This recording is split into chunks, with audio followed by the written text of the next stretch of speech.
Hello दोस्तों, comics सेवे channel पर आप सभी लोगों का स्वागत है। हमारी आज की कॉमिक्स है राज कॉमिक्स की पेशकश विराट सीरीज की कॉमिक्स विराट 7, जिसका पार्ट 1 हम पहले ही पढ़ चुके हैं। ये पार्ट 2 है। चलिए शुरू करते हैं इस कॉमिक्स को। पल्लवी सही कह रही है मित्र, और ये मेरी मित्रता का प्रमाण है। खटाक!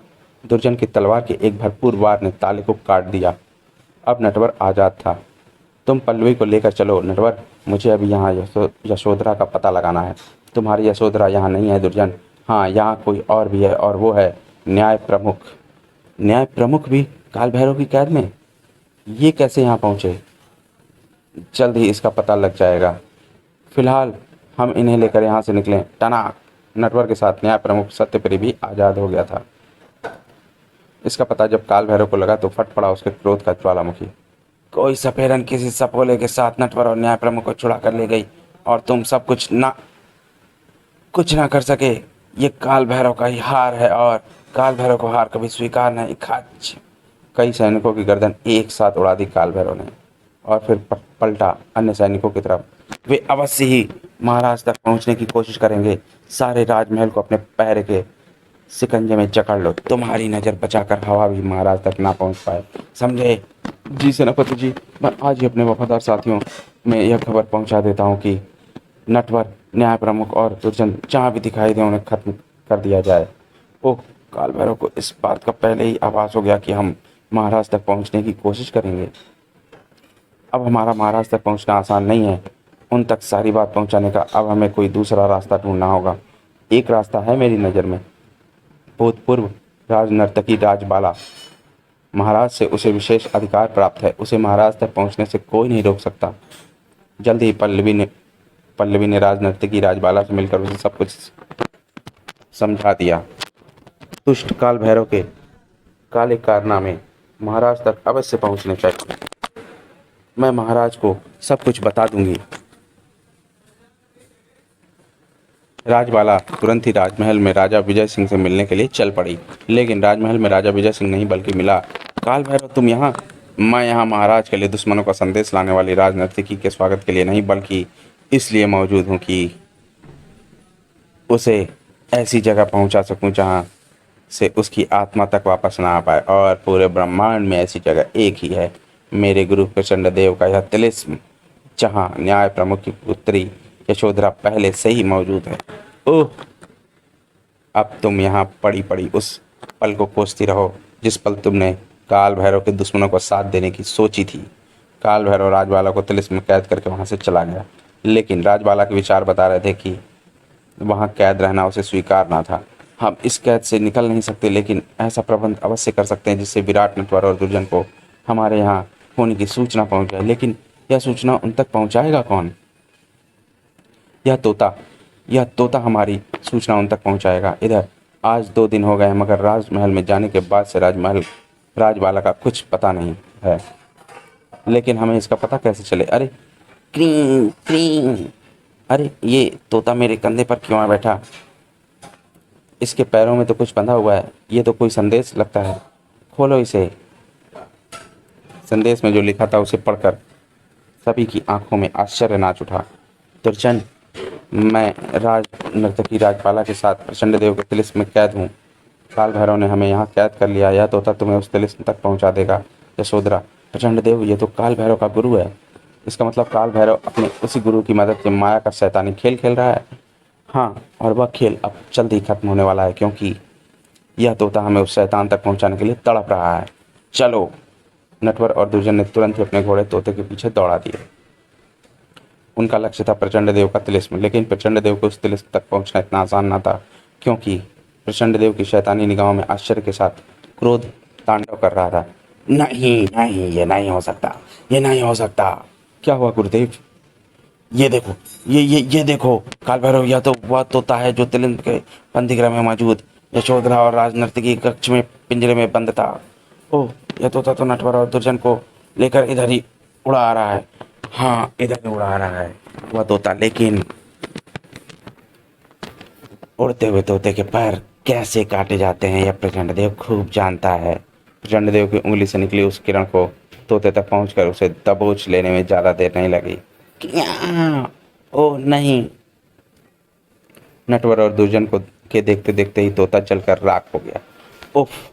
तोते की राख करने वाली यह किरण निश्चय ही प्रचंडदेव ने छोड़ी थी। वह नहीं चाहता कि हम उस तक पहुंच सकें। उसके चाहने और ना चाहने से कुछ नहीं होगा दुर्जन। हम उससे ज़्यादा दूर नहीं, क्योंकि तोते का पीछा करते करते हम जहाँ तक आप पहुँचे हैं उस जगह को मैं अच्छी तरह पहचानता हूँ। यह वह जगह है जहाँ मेरी और विराट की मायावी शक्तियों से मुठभेड़ हुई थी और जहाँ से भयानक अंधड़ हमें उठाकर ले गया था। अगर प्रचंड देव का तिलिस्म यहीं कहीं आप आसपास है तो हमें बेहद सावधानी से आगे बढ़ना होगा। बढ़ो, जितनी चाहे सावधानी से आगे बढ़ो, लेकिन प्रचंड देव की माया चलेगी तो धरी की धरी रह जाएगी तुम्हारी सारी सावधानी। खटाखट! ओह ओह! इस मोटी सलाखों के दरवाजे ने हमारा रास्ता बंद कर दिया। अब प्रचंड देव की कोई भी माया हमारा रास्ता नहीं रोक सकती। दुर्जन, आओ! सलाखों को तोड़ डालने के इरादे से आगे बढ़े थे नटवर और दुर्जन, लेकिन जैसे ही उन्होंने सलाखों को हाथ लगाया वैसे ही आह! उफ! ऐसा लगा मानो उन पर आकाश से बिजलियां टूट पड़ी। वे बुरी तरह तड़पे और उछलकर दूर जा गिरे। ओह! इसी के साथ प्रबल प्रचंड देव के हलक से उबल पड़ा ठहाका। हा हा हा हा हा! प्रचंड देव की शक्तियों से टकराने वाले का यही अंजाम होता है। हा हा हा हा! इन दोनों को तो आपने चूहों की तरह फंसा लिया है गुरुदेव, लेकिन इनके दिलों में यहाँ तक पहुँचने का जज्बा पैदा करने वाला विराट कहीं नजर नहीं आ रहा। उसे देखिए गुरुदेव और फंसाइए उसे भी अपने जाल में। तुरंत ही विराट को देखने में जुट गया प्रचंड देव।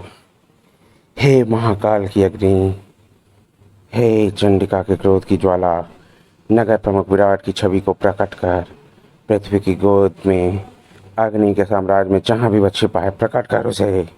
हे चंडिके, उसे प्रकट कर। गुलामों की तरह माना अग्नि ने प्रचंड देव का आदेश।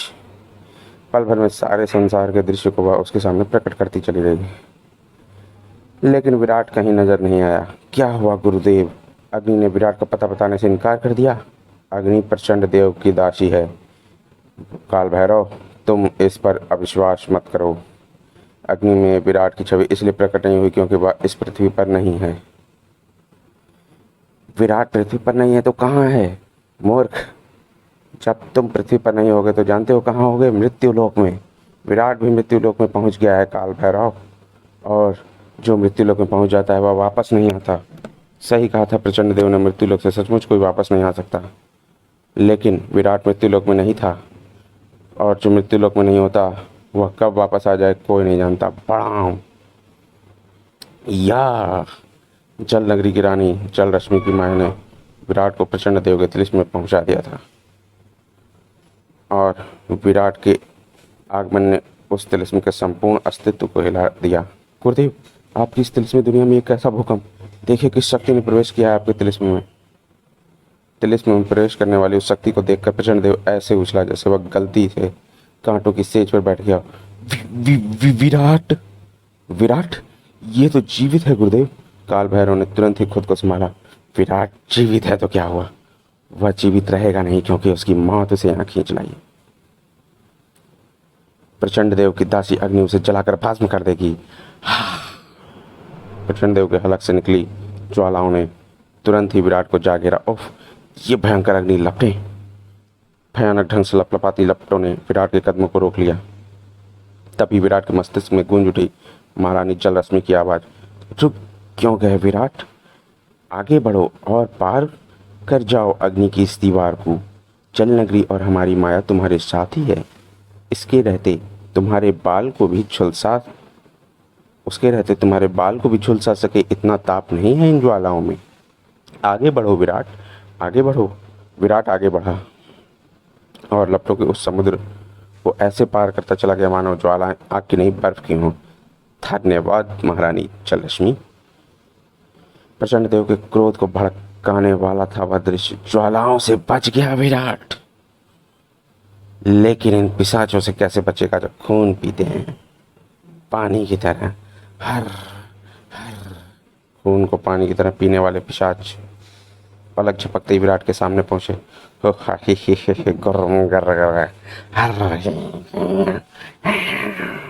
लेकिन वे बेचारे क्या जानते थे कि विराट जैसे वीरों के सामने पहुंचने का मतलब होता है उन यमदूतों के सामने पहुंचना।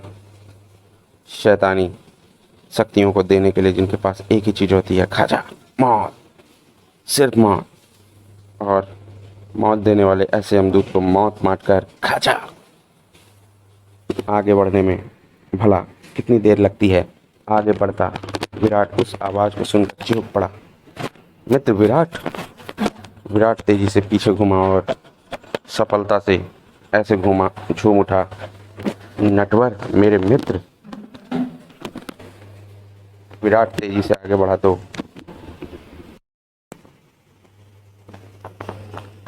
चीख पड़ा नटवर, रुक जाओ विराट, उस दरवाजे को पास मत आना, इसमें मायावी विद्युत प्रवाहित हो रही है, ये तुम्हारे प्राण ले सकती है। जिसके साथ महादेव की का आशीर्वाद और पुण्य का प्रताप हो, कोई भी माया उसका कुछ नहीं बिगाड़ सकती। क्राच क्रिंच उनके तेज के आगे छिन्न भिन्न हो जाती है हर शैतानी माया। खड़ाच दौड़कर विराट से लिपट गया नटवर। नटवर विराट मेरे मित्र। दुर्जन तुम्हारे चेहरे पर मौजूद पश्चाताप के भाव और नटवर के साथ इस तिलिस्म में तुम्हारी मौजूदगी से कोई बच्चा भी समझ सकता है कि तुम भी विराट के मित्रों की श्रेणी में आ गए हो और विराट का मित्र उसकी बाहों में ना आए, ये विराट को कदापि स्वीकार नहीं। मुस्कुराता हुआ दुर्जन भी विराट की बाहों में जा समाया।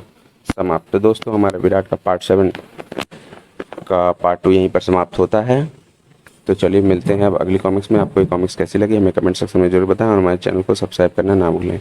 तब तक के लिए धन्यवाद।